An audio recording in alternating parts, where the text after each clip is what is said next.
Friends, welcome to the channel electrical automation. दोस्तों, आज मैं आपके लिए बहुत ही बेहतरीन वीडियो लेके आ गया हूं। इस बेहतरीन वीडियो में मैं आज आपको बताने वाला हूं करंट ट्रांसफार्मर। दोस्तों, ये हमारा इलेक्ट्रिकल का और आप ये कह सकते हैं इंस्ट्रूमेंट का एक बहुत ही इंपॉर्टेंट टॉपिक है। इस टॉपिक के बारे में अगर आपने जान लिया तो आपको ये समझ में आ जाएगा दोस्तों कि हमारे जो बड़ी बड़ी अमाउंट की करंट होती है, जो हमारे ग्रिड से जा रही होती है, या हम जो पावर से जनरेट कर रहे होते हैं, या हमारी बस बार में जो जिस बस बार को हम टच करके छू नहीं सकते, उस बस बार में आपने देखा होगा उस बस बार की आपको करंट की वैल्यू चाहिए होगी। तो जिस डिवाइस को हम यूज करते हैं दोस्तों, वो होता है करंट ट्रांसफार्मर। तो चलिए दोस्तों, अगर आपको हमारा चैनल में पहली बार आए हैं तो दोस्तों इस चैनल को सब्सक्राइब करना मत भूलिएगा। इस चैनल पर दोस्तों आपको इंस्ट्रूमेंट और इलेक्ट्रिकल से रिलेटेड बहुत ही बेहतरीन वीडियो मिल जाएंगे। इस पर मैंने पीएलसी, डीसीएस, इलेक्ट्रिकल पैनल और पीसीसी पैनल के बेहतरीन वीडियो डाल रखे हैं। दोस्तों, आपका सहयोग चाहिए, आप इस चैनल को वापस उतना ही खड़ा करें जैसे आपने हमारे पुराने चैनल को खड़ा किया था। तो चलिए दोस्तों, शुरू करते हैं करंट ट्रांसफार्मर के बारे में। जैसा कि आप देख रहे होंगे डायग्राम में, यहाँ पे मैंने एक सीटी का डायग्राम बना रखा है दोस्तों। तो जो सबसे मोस्ट कॉमन टाइप मतलब जो आपको अक्सर दिखेगी बीच में जो आप देख रहे होंगे दोस्तों, वो है बस बार। जो ब्लैक कलर से दोस्तों वो बस बार है, जिसको हम प्राइमरी कंडक्टर बोल रहे हैं। प्राइमरी कंडक्टर में बहुत ही ह्यूज अमाउंट की करंट जा रही है, जिसको हम टच नहीं कर सकते, मल्टीमीटर की हेल्प से करंट नहीं मेजर कर सकते। तो दोस्तों हम एक चीज का यूज करते हैं, वो दोस्तों बीच में बनी हुई है, वो है दोस्तों सीटी। तो सीटी की दोस्तों प्राइमरी वाइंडिंग कौन सी हो जाएगी? प्राइमरी वाइंडिंग हो जाएगी जो बीच में जा रही है, और सेकेंडरी वाइंडिंग हो जाएगी जो वो उसको मेजर करने वाली है। और ये जो तार लिपटा होता है सीटी के ऊपर दोस्तों, ये लिपटा होता है एक आयरन कोर के अंदर। आयरन कोर का इस्तेमाल क्यों करते हैं? जैसे ट्रांसफार्मर में किया जाता है, ताकि जो है कम से कम फ्लक्स जनरेट हो और पूरी जो आपकी सेकेंडरी वाइंडिंग में करंट है वो आपकी एक वैल्यू में कन्वर्ट हो जाए। तो ये डोनट शेप की होती है, जैसे डोनट आते हैं मीठे मीठे खाने वाले दोस्तों, उस डोनट शेप की होती है ये सीटी, जिसको हम बस बार के बीच में लगाते हैं। तो दोस्तों होता क्या, प्राइमरी कंडक्टर जैसे ट्रांसफार्मर का पूरा खेल है कि प्राइमरी में हमने कोई करंट दी, उसके बाद नंबर ऑफ टर्न्स जितने किए उस नंबर ऑफ टर्न से डिवाइड करके सेकेंडरी वाइंडिंग में मेरी करंट आ गई। तो चलते दोस्तों आगे देखते हैं। ये दोस्तों मैंने आपके लिए एक सैंपल सा डायग्राम बनाया हुआ है।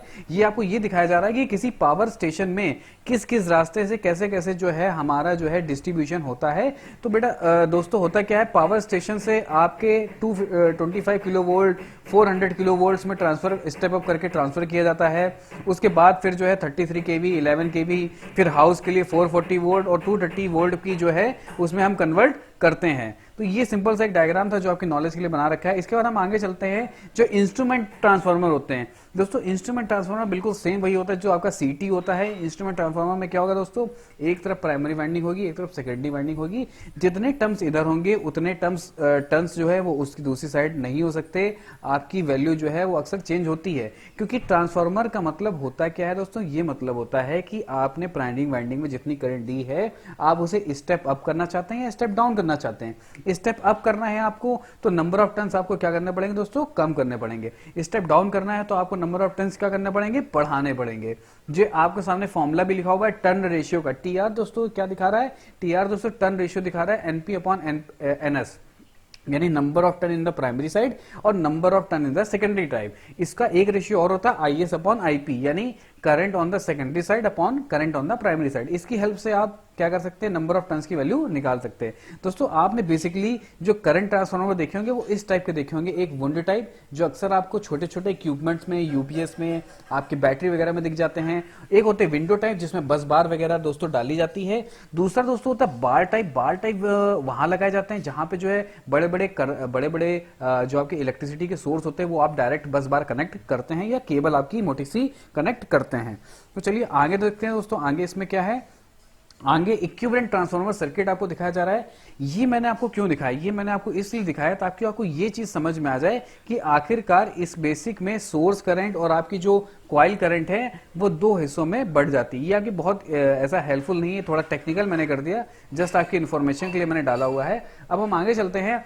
आगे ये बहुत इंपॉर्टेंट है, सीटीआर दोस्तों, करंट ट्रांसफार्मर रेशियो। यही डिसाइड करता है कि आपको किस तरीके का सीटी, कितने रेशियो की सीटी लेनी है। ट्रांसफार्मर रेशियो का मतलब क्या होता है दोस्तों, primary current upon secondary current, जैसे मैंने आपको पहले बताया था, आईपी अपॉन आईएस। तो आपने फॉर एग्जांपल आपकी जो प्राइमरी करंट है, यानी जो आपने बस बार लगा रखी है, जिसपे आपने सीटी फिट कर रखी है दोस्तों, उसमें 100 एम्पियर का करंट दौड़ रहा है। अब आपको कैसे पता चलेगा कि आखिरकार उसकी वैल्यू कितनी है? तो सेकेंडरी करंट दोस्तों कितनी निकल रही? 5 एम्पियर की। यानी इसके अंदर ऐसे टर्न, इसके अंदर ये सीटी के अंदर इतने टर्न होंगे जो 100 एम्पियर की करंट को 5 एम्पियर में कन्वर्ट कर रही है।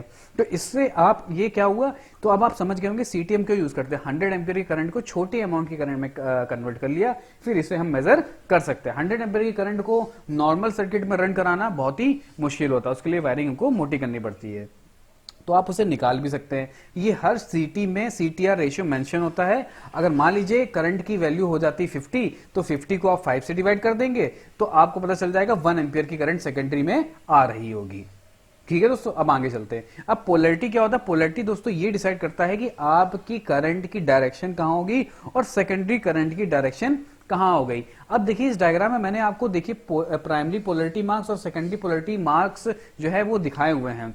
ये दोस्तों क्या है कि IEEE जो हमारी इंस्टीट्यूशन है और जो IEC इलेक्ट्रिकल वाली इंस्टीट्यूशन है, दोनों इंस्टीट्यूशन जो है अपनी अपनी मार्किंग करके देती है, जिससे हम ये पहचान पाते हैं दोस्तों कि आखिरकार करंट की डायरेक्शन है क्या। अगर H1 जिस साइड लिखा हुआ है तो इसका मतलब है उधर से करंट जो है एंटर करता है, यानी आपको सीटी, आप सीटी अगर बाई चांस उल्टी डाल दें तो क्या हो जाएगा। इसीलिए सीटी को भी जो है ना बस बार में उसका फेस ऊपर रहेगा। कौन सा फेस ऊपर रहेगा, कौन सा फेस नीचे रहेगा, ये हमको कैसे पता चलता है दोस्तों? ये हमें मार्किंग से पता चलता है। ठीक है दोस्तों, अब लिखा हुआ प्राइमरी करंट इनटू पोलैरिटी, मतलब जो इस तरफ पोलैरिटी बनी हुई होती है दोस्तों प्राइमरी की, उस तरफ हमको प्राइमरी करंट की बस बार को या प्राइमरी करंट उस डायरेक्शन में घुसेगी, जाएगी। और जिस तरफ दोस्तों सेकेंडरी पोलैरिटी बनी होती है सेकेंडरी करंट की, वहां से वो करंट जाएगी। सिंपल सा लॉजिक है। ठीक है, तो सेकेंडरी पोलैरिटी के लिए जो IEEE है उस संस्था ने X1 का मार्क दिया है और IEC ने S1 का, जिससे हम ये पता कर लेते हैं कि आखिरकार हमको कौन सा वायर किस तरफ कनेक्ट करना है।